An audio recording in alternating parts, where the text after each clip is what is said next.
All right, welcome back to Meet Me in Music. We're so glad to have you. I am your host, Neil Salsich. Today, folks, this is a special one. We have with us in studio a songwriter, a soul shouter, a country crooner, and a rock and roll maniac all in one. I'm talking about St. Louis's one true rocker, Mattie Schell. All right, Mattie, thank you so much for joining me. This is the second episode of my brand new podcast. Episode number 2. Yeah. Is this my camera? I know. It's so exciting. It's so exciting to do this podcast. And I'm leaning on people that I know for the first couple episodes, but also people that I respect and admire and seriously, and people who I want to figure out what makes them tick. So that's what we're going to do today. Well, thanks for having me. We're glad to have you. So you were performing at Venice last night. I was. What's a day in the life of Mattie Schell in 2026? A day in the life. Honestly, it's pretty chill. It's a lot of, I wake up every morning, I clean my kitchen, I have 2 cups of coffee and just kind of chill. And then I usually start playing a little guitar. I've been practicing a lot of guitar lately because I got tired of not having a guitar player to always available. And I was like, shit, I gotta learn how to do this myself. So a little guitar. Nate and I'll make a good lunch. Nate's a great cook. Nate is my husband, by the way. And then, yesterday I had an afternoon nap so I could last through the 9 to 1 Venice gig, or 9 to midnight or so. And then I played Venice, and it's kind of just chilling in the neighborhood, really. We love Benton Park. Day. Yeah. That's amazing. Obviously, other days are busier than, there's busy days and there's chill days, but that was my day yesterday. One of the things that I love the most, I think that I feel when you say that, is that as an artist, there is like ritual and repetition, but every day there's this sense that every day is kind of different. You know what I mean? So that's a Tuesday in America, but you're living. I think you're living a life. What you described there is ultimately kind of unconventional. Oh, for sure. I mean, Nate and I say all the time, this is like a the author Tom Robbins quote, but like the biggest form of like protest or like not wanting to live the way that society, a normie would say we should live, or the 9 to 5 or the rat race. He says the biggest protest you can do is just to not participate. Don't participate in any of that shit. So whereas like I used to get down on myself, like, I should be doing this 8 hours a day, or if this is my job, I have to do it 40 hours a week. And it's like, I can't do that 8 hours a day. I can't do one thing 8 hours a day. I have to find, whether it, and some days are more, like productive than others, but I try and not get on myself about productivity. It's such a thing that like's just been drilled into us. You have to be productive. You have to be productive. And then you feel guilty when you're not. And I'm just like, it's such a, and then we wonder why we all have anxiety and, I feel that. I've been thinking a lot about that. That is, I've been trying to put some of that down, that mentality of producing and achieving. But sometimes that feels, for me, I want to know what you think about this. Like, as musicians and creatives, I feel like we're given these archetypes or these stories of our heroes. Like I'm just picturing so many of my musical heroes. It's and when you learn about their lives and it's like, wow, they just worked so hard and they grind, the grind and all that stuff. And I'm always trying to freaking make sense of that I'm kind of trying to pattern that. Yeah. But then there's that burnout. There's that you have to zoom back. And I like look at these big artists. They're on a, like say someone like huge, like Sabrina Carpenter or whatever. I look at their tour schedule. Then they're on late night. Then they're on this commercial. Then a TV show. And I'm just like, when do they go home? And I need that. I don't think I don't think I could live that lifestyle. Yeah. I don't think I could do the grind. It's just not me. Yeah. But I also had to come to terms with like, you don't have to. You don't have to feel bad about it. Yeah. And a lot of times musicians, we like front load our work. So you could be on tour for a month and work your ass off. And then you get home and then you got to go, okay, it's okay. I can just sit here. I can just chill. That's rare though. I feel like that's a beautiful thing. It's really hard in this world that we're in as artists, I think, especially these sort of spheres that you and I inhabit. Yeah. Or the whatever it is, the tiers, because it's just we're just beat over the head with like the comparison culture of the online world, and like, man, everyone's doing this. I see you, what you're doing. Sometimes I'm sitting at home and you're on stage at the Beacon or the frickin' Fillmore with who knows who, and you're. I just it's hard for me even not to go, oh my gosh, I wish I was there with her. But it's also super exciting when you're true story texting me that you're maybe like, what are you standing next to Harrison Ford? I can't even believe that. That was so wild, dude. I cannot even believe that. Well, I can't either. When I'm out there and when I'm at the Beacon or somewhere like that, I'm like, what the fuck am I doing here, man? Yeah. Tell me about that life, because that's a really big part of your life and your artistic life is that scene and those adventures you've had.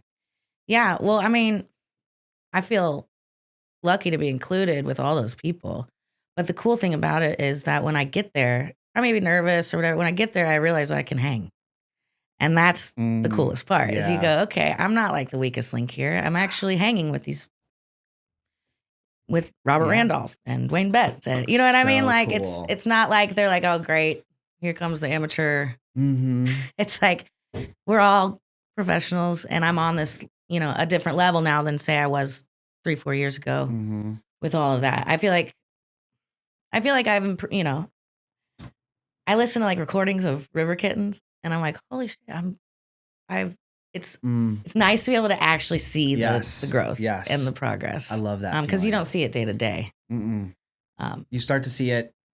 You start to see it at earliest at a year. I've noticed. Like it depends on what I'm working on or what I'm looking back. But I've noticed it takes at least a year for things I practice to show up on stage. I mean, literally best case scenario, a year. Yeah. Sometimes it's like years. Well, and like it's funny because you can do it at home. And then you get on stage. Oh yeah. And it's like I'll take the greatest guitar solos at home when I'm comfortable. Oh, yeah. Get up on stage and absolutely biff it. So it's like, So that reminds me of we're talking about influence and the way it takes for years to show up. I forget about this moment that we shared together, but I actually have been when I'm thinking about my own story and my own growth over the last couple of years, I think it was a big moment for me. And it was the night that it was a COVID era show where you were building a band for a wedding. Oh yeah. And so we sang the gig and the set list was totally soul and R&B, like from Marvin Gaye and Tammy to the Doobie Brothers and all that stuff. And I know I just kind of Ambrosia. realized, wasn't Ambrosia on there? So the point of that story is actually, Mattie, I mean this. I feel like there's a direct correlation for me between that night and then like me trying out for The Voice and doing that whole. Really? Yeah, doing that. And I didn't even realize it at the time, but that was a moment. You didn't realize you were a soul singer. No, I kind of did. Yeah.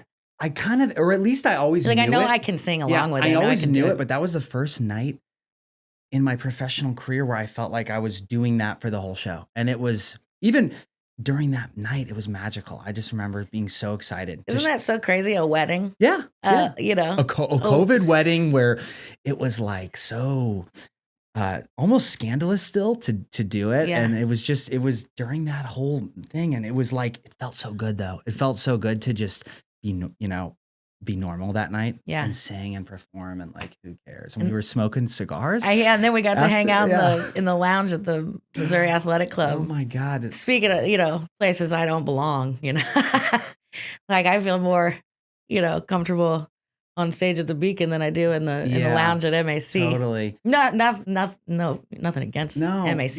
You seem like you can inhabit all these worlds though. 'Cause you're this, you have this cool getup on, by the way. I love every time you have these, like I told you I was going to wear my 3-piece suit, but I went with a sweatshirt. No, you have a look that's hip And you're this, okay, so you're also, your bio says it, but it's true. That's a great bio, by the way. A songwriter.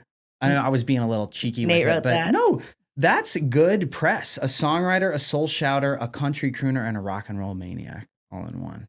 I mean, you have a Now you know how my husband thinks of me.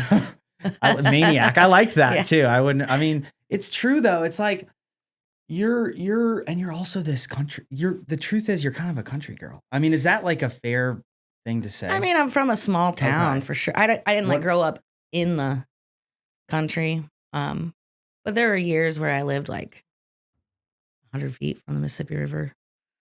So that's pretty country. Yeah. I mean, in Jerseyville. Grafton. That's when I'm a city kid, and you are a city person now. Like that's your artistic place, but to me, that your upbringing and the stories of that feel like a world apart. Yeah, and also my family played a lot of bluegrass and country tunes. My Uncle Wayne, who we were talking about earlier, who just passed away, but he started like the Schell Brothers Bluegrass Band in the 70s. And we still have all those recordings, and we'd have this huge party every year. It was called the Schell June Jam.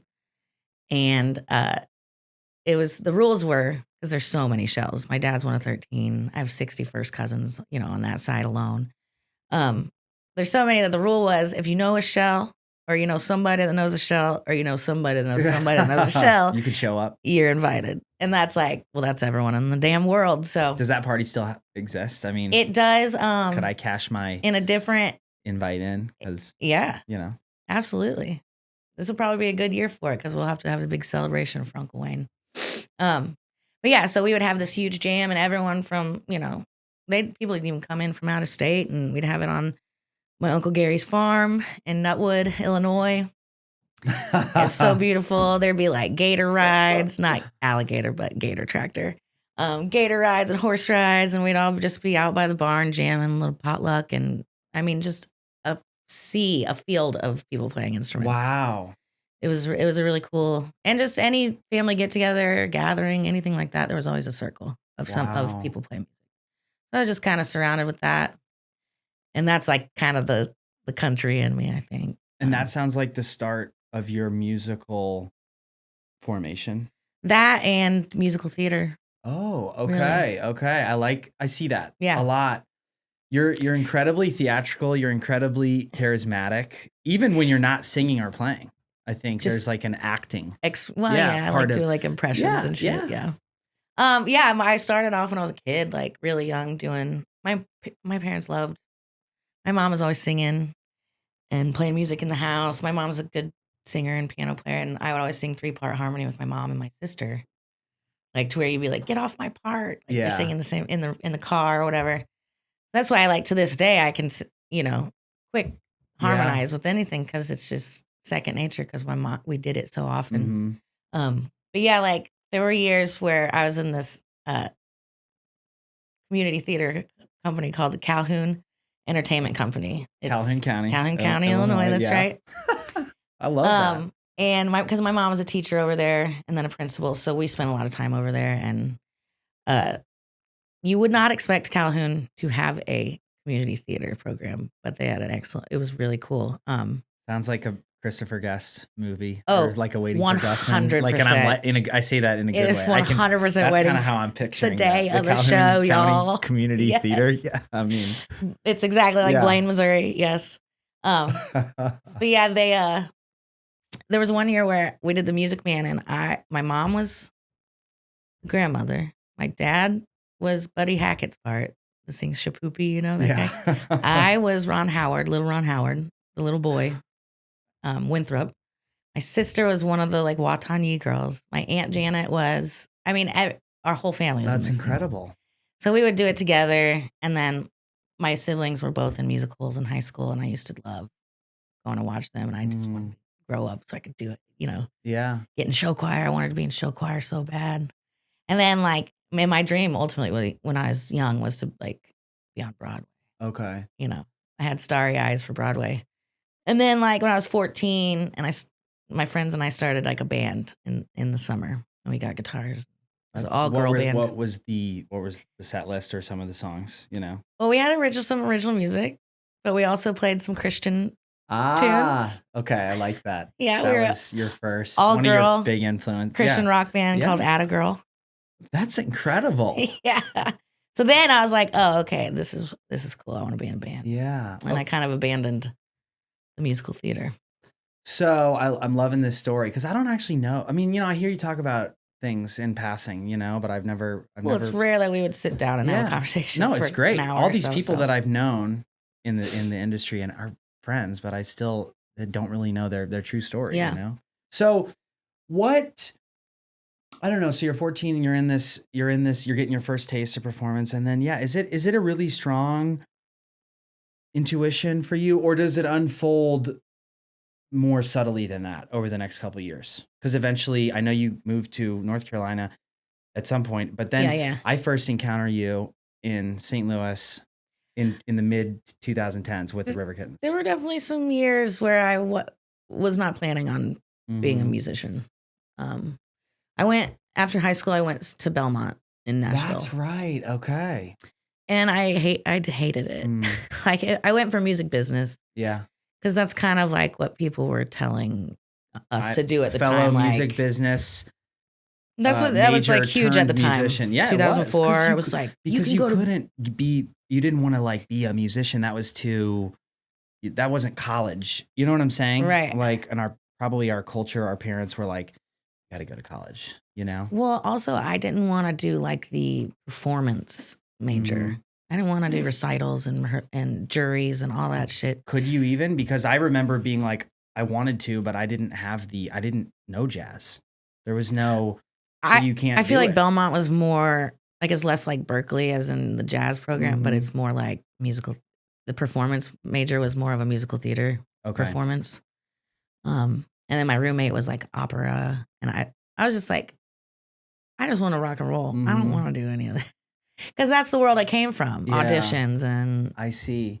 Were you there the whole time? Or, I mean, was that just a chapter? Or? I did 2 years of Belmont, and then I went to MTSU, which is like cheaper and... Middle Tennessee State University. Yeah. Okay.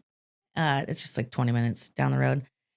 And I never graduated with any degree, but I majored in history at MTSU just because I was like, I can do music always, anywhere, behind the scene, always.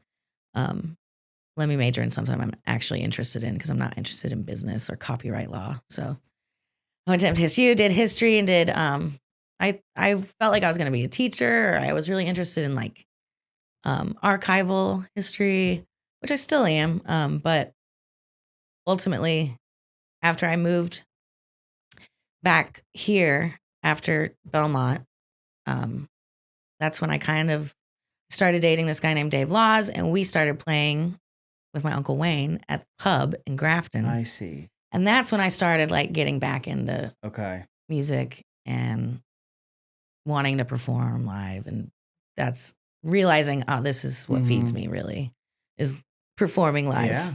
Yeah.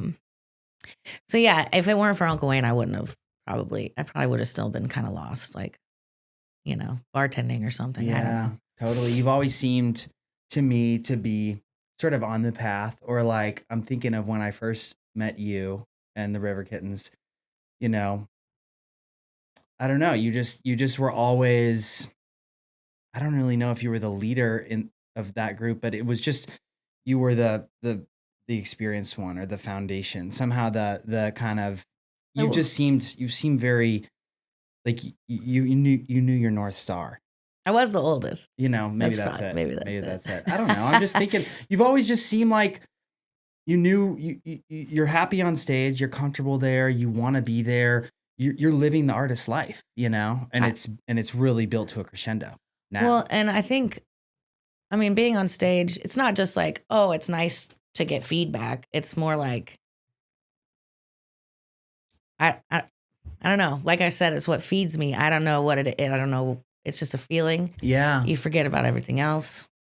Flow state. Yeah. As they call it professionally now, but it's true. And sometimes if I am thinking, like, okay, I'm playing, I'm singing, and I'm thinking about something in my head.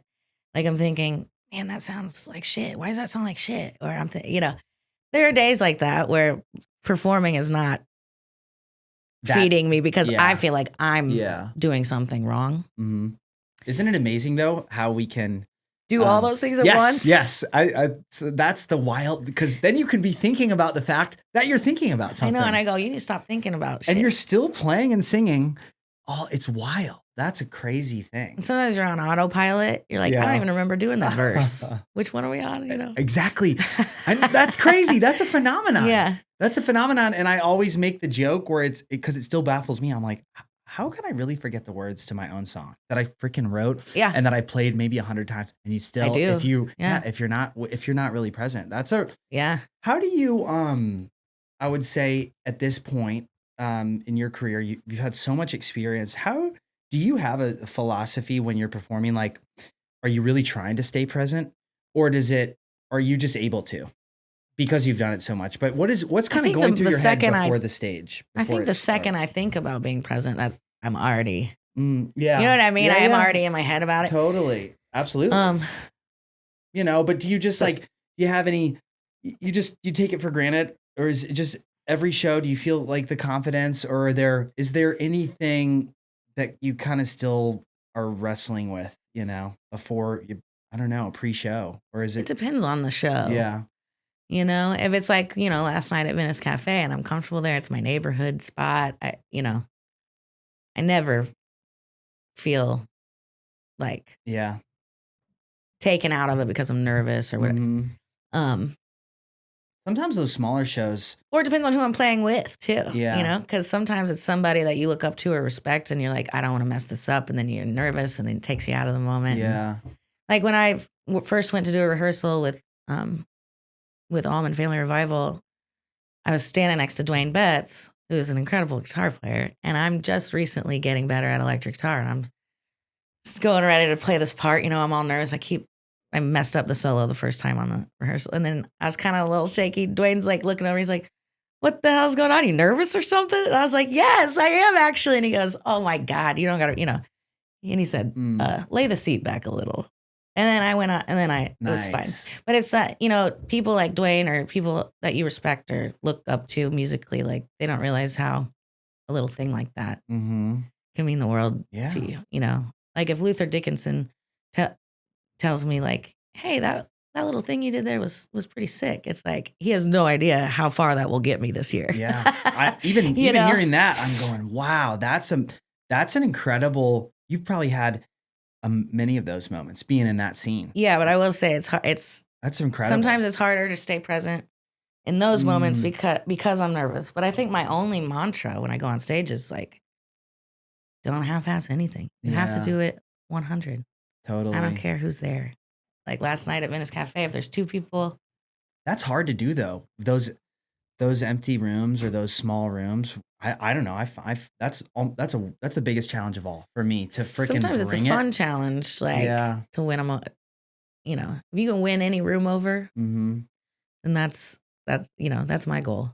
Totally. Just win them over. Just win every room over. So you got a couple people who will remember, and come back next time. Yeah, absolutely. You won people over on New Year's Eve. That was fun. Thank God I had a voice this year. Yeah. I go back and watch those videos of Shoop, which was your idea, I think, because you were texting me, we got to do Shoop. And you and Bianca, and there's this great crowd video someone sent me, and I just get so much out of that. Dude, that was sick. Watching you both and watching the crowd, and it is one of those moments where it's really like this beautiful living organism, the whole crowd. And the stage, and there's confetti flying. Well, and with shows like that, that's another thing people don't realize. Behind the scenes, we're all going, well, I hope it goes all right. Yes. One rehearsal, we're like, well, that was rough. And then we come back the next day, and Bianca came out the next day, absolutely nailed it. You know what I mean? Like, I was just, it's cool to be on stage with someone like Bianca, too, because she just exudes. She has presence and talent and sex appeal. I mean, she's got it all. You know what I mean? She's just like an incredible performer. So to do that with her and to like have that rough of a rehearsal, which is always a good thing. Yeah. You do it perfect at rehearsal, it's going to be a rough performance for me. See, I don't even remember it being that rough a rehearsal because I think I also had so many things to think in my about. brain, and I was just Like I love that about our guests on that show is I can just, you and You're like, Bianca, I it's know your they'll show be all for a little right. bit. Yeah. Yeah. I can just be like, okay, I'm going to go take a freaking water break or Yeah. something. Any show like that, it kind of feels like everything always comes together last minute. And we go, oh man, that was great. Thank God. Like Voodoo Last Waltz or Allman Family Values, any big show like that, there's a lot of guests and a lot of changes and a lot of that. Like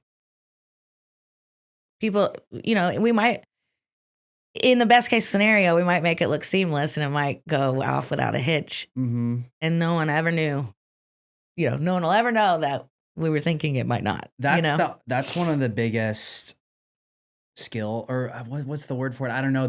One of the biggest elements of a successful performer or an entertainer is that what you're named right there is, there's so much under the surface, but the presentation of it just doesn't show that, Yeah. And it's a really interesting thing.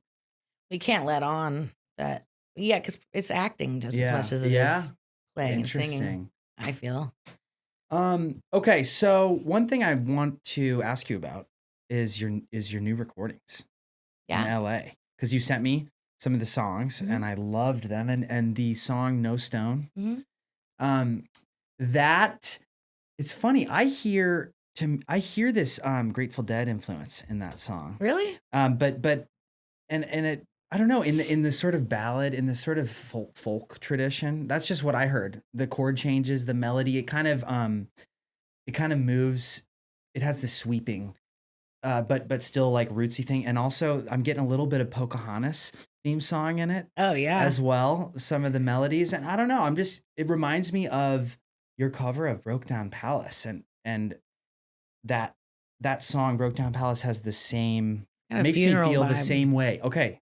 Yeah. So talk to me about that song and maybe those sessions. That song, actually, why I wrote that song is because I just had in my, like a image in my head that was like this like old timey funeral out in the country. Okay. Like it wasn't I wasn't picturing anyone I knew or was related to or like historical figure or anything like that. It was just like this beautiful meadow and this beautiful old timey like 1800s like wedding in the country. And that's I feel kind of what I wrote was like a funeral, an epitaph or a eulogy or something. I think that's what I mean by the Dead thing is it has that sort of old Americana thing going on in the language and the melodies and stuff. Interesting. Well, that's interesting you said that because I probably was listening to a lot of Grateful Dead when I did write that, but it wasn't thinking about, it wasn't thinking in my head, like, let's try and write something more like that. Yeah. That was one of those songs that I wrote quickly and it came out and it was done in a day. And wow. That's my favorite kind of songwriting. It's like the one that I go, oh, that took me 2 hours and it's finished. Because otherwise it might take me a year. Yeah. I either have one or the other. I'm always in the boat of it takes me a year. A long time. And that's another thing I can envy Mattie Schell is those quick songs because they're so elusive. Yeah, I'm still chasing that experience, and who knows, It feels good because it's like, damn, I got that. Yeah. Speaking of productivity, well, I'm done for the day. Exactly, because that should have taken a year. I go fuck off. Oh my god. I'll play some video games now. But yeah, it was really cool. We did that at Pliers Studios in Santa Clarita, I think, technically Santa Clarita, California. And it was just this legendary spot. This guy named Jim Scott produced tons of Americana records that we love. That name, yeah. I bet he produced the Whiskey Town stuff, and he did a lot of Ryan Adams, and he did he did Wildflowers by Tom Petty, and he did Car Wheels on a Gravel Road by Lucinda Williams, and he's done. I mean, that's crazy. It's funny. I was like, that song No Stone also reminds me of Ryan Adams and the Cardinals that era, whatever Cold Roses It's album. kind of like Dear John, Yeah, yeah, and then that album, and isn't Greg the pedal steel player guy? Greg Lee's. Wasn't he on those sessions or something? I don't know. I just felt like I was kind of connecting some dots. He was on my somehow. sessions. Yeah. Okay. And then I think anyway. he's pretty, I bet think he- I he's bet pretty you he much on a was lot of in- records yeah, in yeah, those. yeah. He's probably on It was Wildflowers. exciting to hear about all of that. They did the Dixie Chicks the year they won all those Grammys. That Wow. Jim Scott was their Incredible. producer.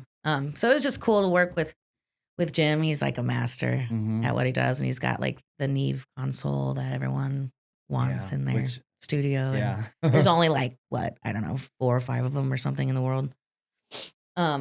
Which there is one here in St. Louis, by the way. Yeah. Carl Napa has one. Okay. I've been hearing about this. So if you want a Neve console recording in St. Louis, you can do it. But yeah, it was cool to meet Jim and to work with him. And then our friend John Ginty, he plays the organ for the Allman Betts band. He was in the original Robert Randolph in the Family Band. He was in the Dixie Chicks. Like, he's been in a lot of really cool projects. He's the one that took us out there. Those are all his dudes. He's made more records with Jim Scott than I have years I've been alive. Oh, So they've been working together for incredible 20, 30 years.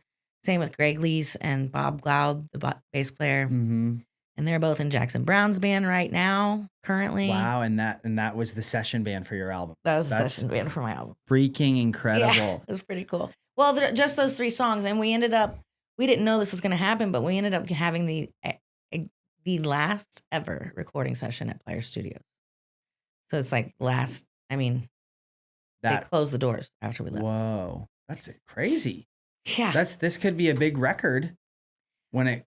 Or I could just, it's just a cool thing to say. Yeah. I did the last session at Pliers. I mean, that's totally epic. Yeah. So what is the what do you envision for these recordings? And as we know, it could be years before they come out. I know. It's so frustrating. I know, but we always want to shorten that gap, but somehow it extends. But yeah, what is this project? Well, it always extends with the record label.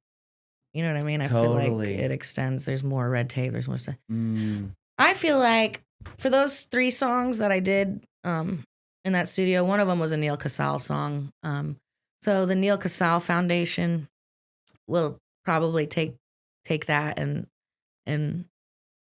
try and get it played on the radio, cool. On Sirius or what, because all the money from that one will go to his foundation, which is a suicide awareness foundation. I think they give to young musicians as well. But so that one will be kind of separate or have its own deal. And then I would really like to release a couple singles before the summer like that. I did a tune that I think is like the perfect feel good hit of the summer. Like everyone can dance to this. So I want to put it out before the summer. But we'll see if that, because nowadays basically the record label will say you can't sell a single, and you can't unless unless it's hitting these streaming numbers, you're not going to make any.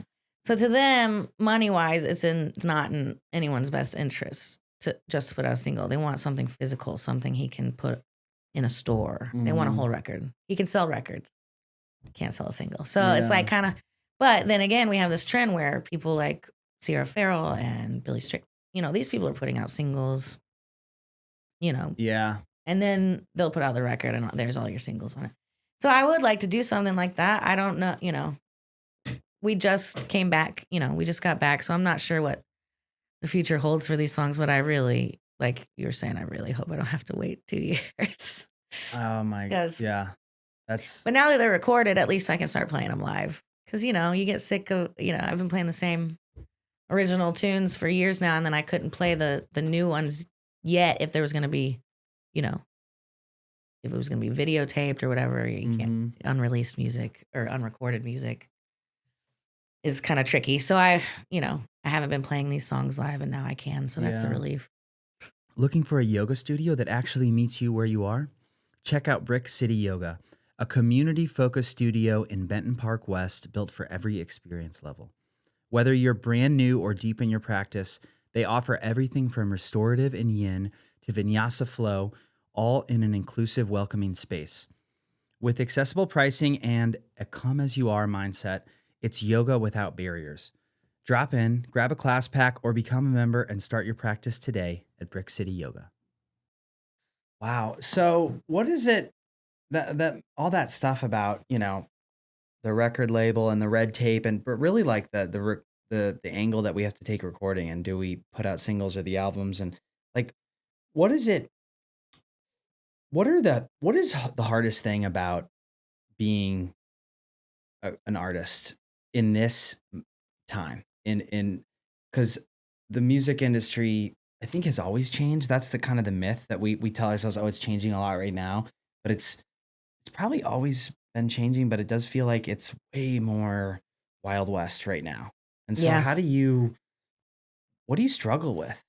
And like, what's frustrating or scary about? I think the most frustrating thing as a musician is that everybody wants their music for free. Everybody wants it for free. Even like the local, bar you play or whatever. Or if you have someone call you for a private gig, or you go, well, it's this much. And they And go, for what? yeah. For 3 hours of music? And what they don't understand is, 3 hours of music and a lifetime of fucking rehearsal and practice. Yeah. And every day, and driving there, loading my stuff in, out, in, out. In. I mean, all in all, the loading and stuff, it's not that big of a deal. But people don't realize what they're paying for. It's not just the songs. It's not just the 3 hours I'm there. It's 100 hours I spent learning and practicing and getting our schedules to get, it's just, there's a lot going on behind the scenes that I think a lot of times people see musicians as just kind of like,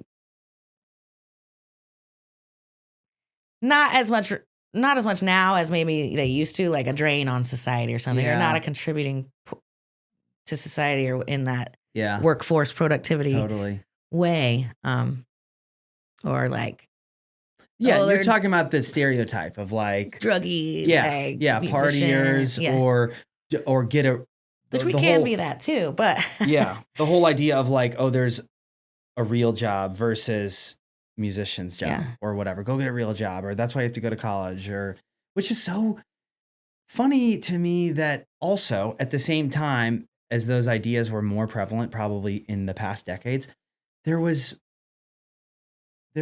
everyone was worshiping the celebrity status of musicians. It's just like, it's always, that just puzzles me. It's kind of, as a society, we worship the most successful people, and a lot, whatever that means, but that a lot of times turns out to be obviously athletes, but like musicians, like creators, movie stars and stuff. And yet when you go into those fields, you try to pursue that, it's shunned, or it's considered one in a million. I mean, that's what's also frustrating, is that real music, some of, at the highest level of, pay, the music isn't always all the highest level of music. It's not sometimes it's not even real music. It's not even a real person. Yeah. So that's AI. Yeah, so that's frustrating. Not that AI is completely like taking my job right now, but that is part of the problem with the streaming service. Everybody knows the whole story behind Spotify and all. But not really, though. That's what musicians know, the whole story. Right. I don't think the general public they'll never understand it the way we do, or feel it the way we do, because nothing's being taken from them. It's being given in terms of the availability, the cheapness, aka the freeness, the zero price. And exactly what you said, people kind of expect it to be free. They think they deserve it. It is that's affecting art and music in big ways, and we're gonna be watching that effect for years to come. And I don't think it's gonna be necessarily a good thing. No, like, listen, I do think, in a way, I think music should be free too. Because the most pure form of music is what? Like playing on your front porch with your family, or or like if we were to go outside and jam right now, that's free, and that's some of the realest music you can play or listen to. But if you want that free music, then learn how to play a guitar and go out on your front fucking porch and sing. Otherwise, you got to pay me to do it. You know, totally. That's That's some heavy stuff when you realize how much of what we do as musicians is just so inherently wrapped up with capitalism and with the Which reason is that so we hard I know because it's the that's thing that comes ooh, from within you and comes from yeah. the heart, and then of course they have to capitalize on. And it always has been, and that's I catch myself thinking about that it like in those terms 99% of the time because I'm just trying to be a professional, and make it. I'm Yeah. trying to freaking make it. Wow. So one thing I would love to know from you is what and one thing that I want to know from all, I guess, it's a little vague, but it's real for me. What does it mean? What does it mean to be from St. Louis to you? And what specifically? What does it mean to be a creator and a musician that's from here and that's living here and shaped by this place? Um, I don't know like how fully I can answer that question, but I will say the thing I love about music in St. Louis is that it remains exciting. Mm, like sometimes I feel like when I go to Nashville, for example, you'll go to a show and it's like this incredible artist that you've been waiting to see forever. And then you get in the room and there's no excitement, there's no energy, because everyone in that room is saying, well, I could play that. Well, I could sing that. I could do that. Interesting. It's like so industry Yeah. Wow. obsessed Okay. that Yeah. the excitement's gone. It's kind of weird. Mhm. And not every show, I but can this is see just something that. I noticed Yeah, at a few shows in Nashville. totally. But St. Louis, it like even if you're at a Wednesday voodoo night, the energy's Yeah. fucking there, Yeah. And the people who love music in St. Louis and love musicians like really let us know it. And I feel like that's part of like the Midwest nice. I feel like that's, and I'm not even sure if I guess, this area has definitely shaped the music that I write. A lot of my songs are like total like a storytelling of an actual historic event or thing from, this area. Like I have a song called Cockeyed Johnny Cody. My great grandfather got arrested and put in the Soulard jail over 100 times. Wow. What? Yeah, he was like a gangster in the 20s. Holy smoke. I mean, 100. Incredible. And so like stuff like that, I mean, that's an obvious and like a tangible. Yeah, that's cool. Yeah, like it was in the Post-Dispatch. And I read about it and was like, I got to write a song about And that's this. My great grandfather. And his name was Cockeyed Johnny Cody. He had like a weird eye that looked the other way. He was shot and killed on Bayless Avenue. They found him in a ditch. He was 27. Yeah, dude. He was 27 years old. That is like, I mean, that's just kind of legendary or epic. Yeah. I don't know. That's incredible. The article in the Post-Dispatch says he stole like $17 from this bar on Park Avenue. And then they found him in a ditch on Bayless Avenue in the morning, which, back then, Bayless Avenue was far out. Yeah. Wow. They took him out there to kill him, for sure. And you basically wrote a modern day folk song. That reminds me of like Frankie and Johnny. That song is about a St. Louis thing that happened in the 20s. Oh my gosh, that's so funny. That I don't know the great granddaughter of the freaking protagonist in the song. Isn't that funny? That's insane. And you know what else is funny? Nate's grandmother, when she passed away, the song that she wanted us to sing at her funeral was Frankie and Johnny. Oh, really? Yeah. I love that song. I was like, of course, Babu wants like a murder ballad, like a murder ballad for her last song. But it was hilarious. And of course, it was a hit at the funeral. Wow. But yeah, and then I have other songs that I've written about like Alton and the Rivertown. Rivertown Trip is that's one of those songs tune. that took me forever to put out. I wrote it in 2009. Wow. Okay. And it's changed many times through years. Wow. And that's just the final boss version of it. Yeah, totally. The version that JD Simo, he put that Memphis soul sound to it. Yeah, that's a great recording. Who's playing on that cut? That is JD Simo. On electric? Uh-huh. Very cool. I assumed it was Jacob. Just now, yeah, because it's JD, and it's his house band, his band that he uses in his studio. Cool. Joe McMahon is another guy that's playing guitar on that, and he's actually from here. Cool. But I didn't meet him until I went to Nashville. And he lives down there? Yeah, cool. He lives down there now. Fascinating. So you've talked a little bit about your songwriting too, but I want to know, I'm kind of curious about you're such a singer to me. That's the first way, that's a big way that people see you, and you're an amazing vocalist. Thanks. Who's influenced you, and what, I don't know, how do you see yourself as a singer?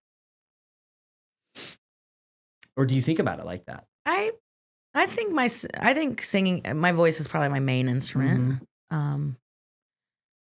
It's the thing I feel most comfortable with. You know what I mean? I never worry.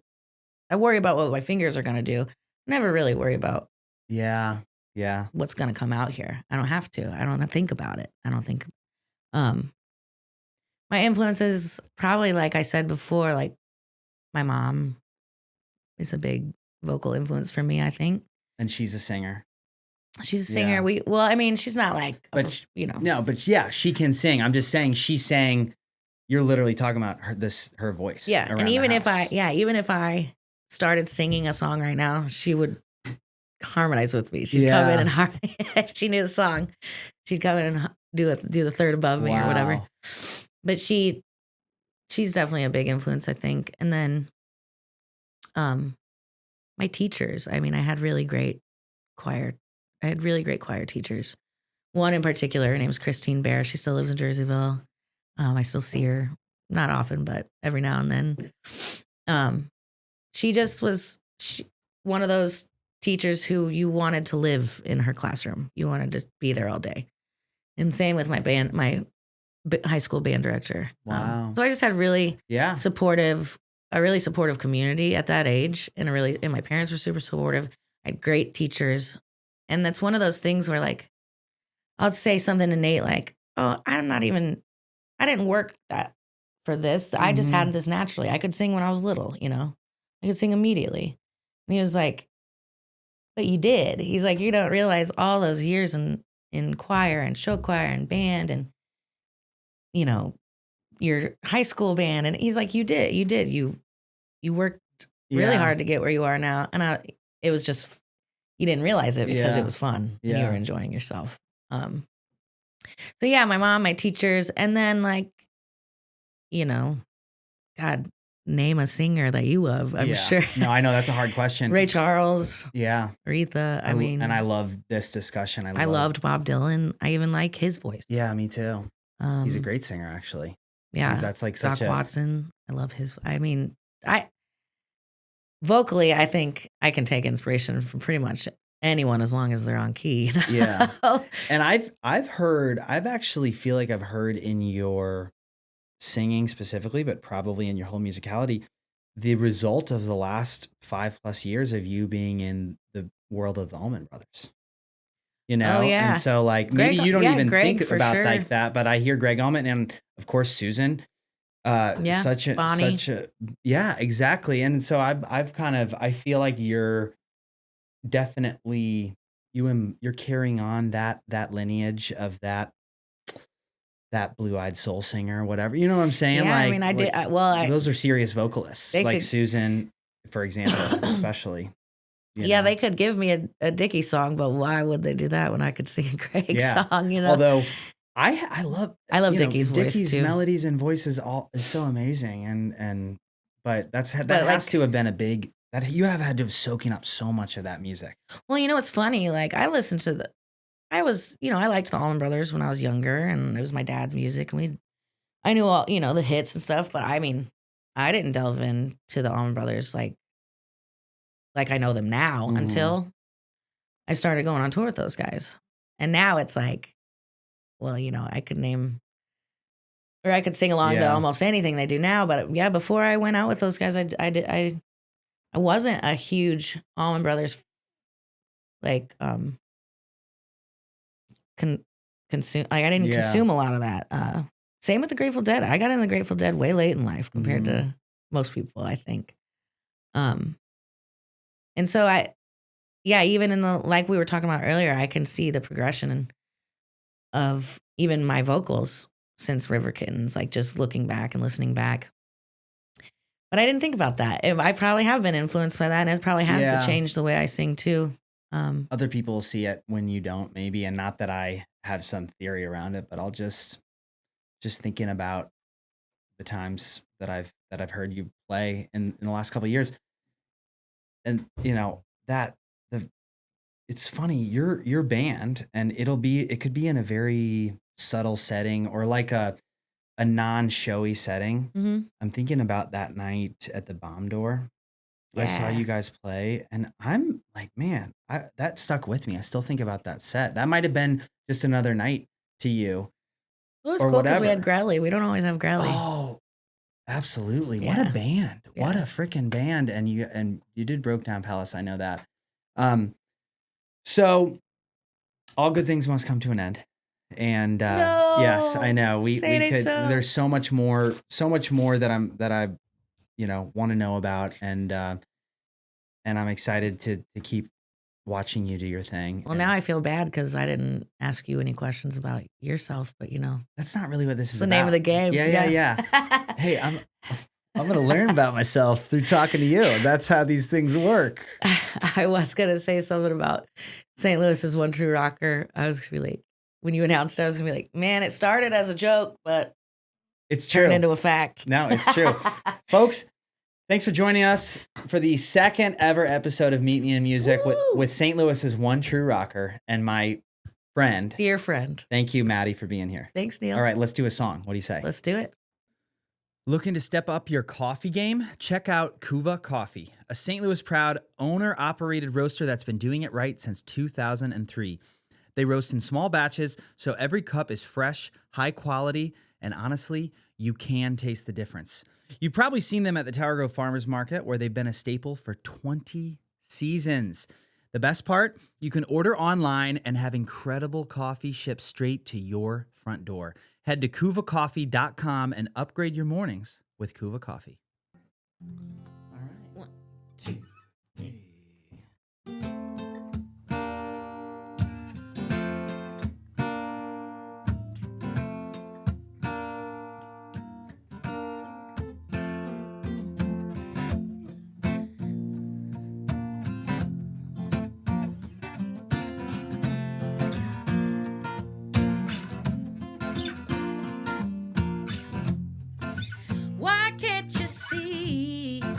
Just like me, we are a lot the same. Stepped into your shoes, stepped right into mine, yeah.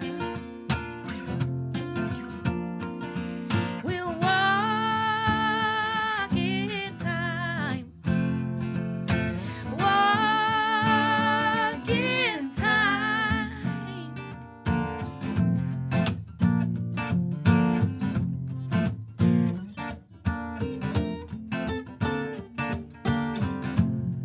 This old river town is quiet as can be.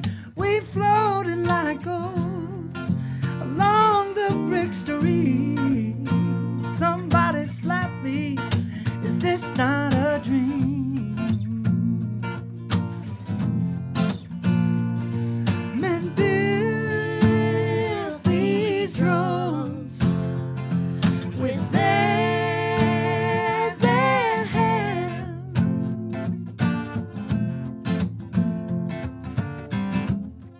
The rush of the water, the crack of the leaves, the smell of the smokestack, the warm summer breeze.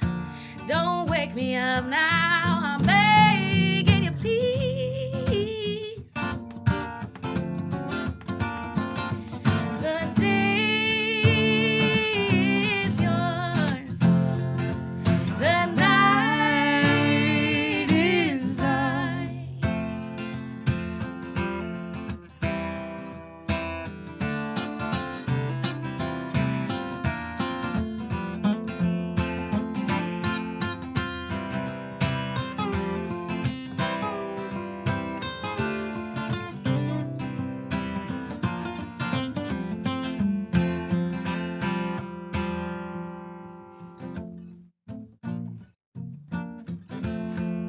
I peel all the stars, they're hanging from strings. And it's magic like this that makes boys out of kings.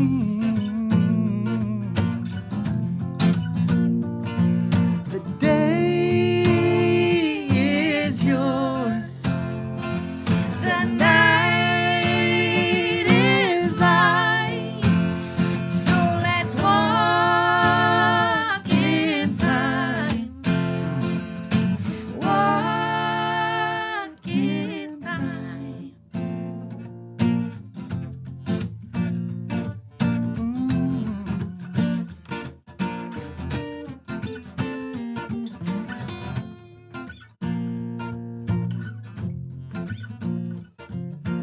One, two.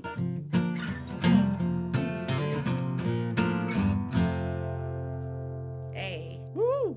All right.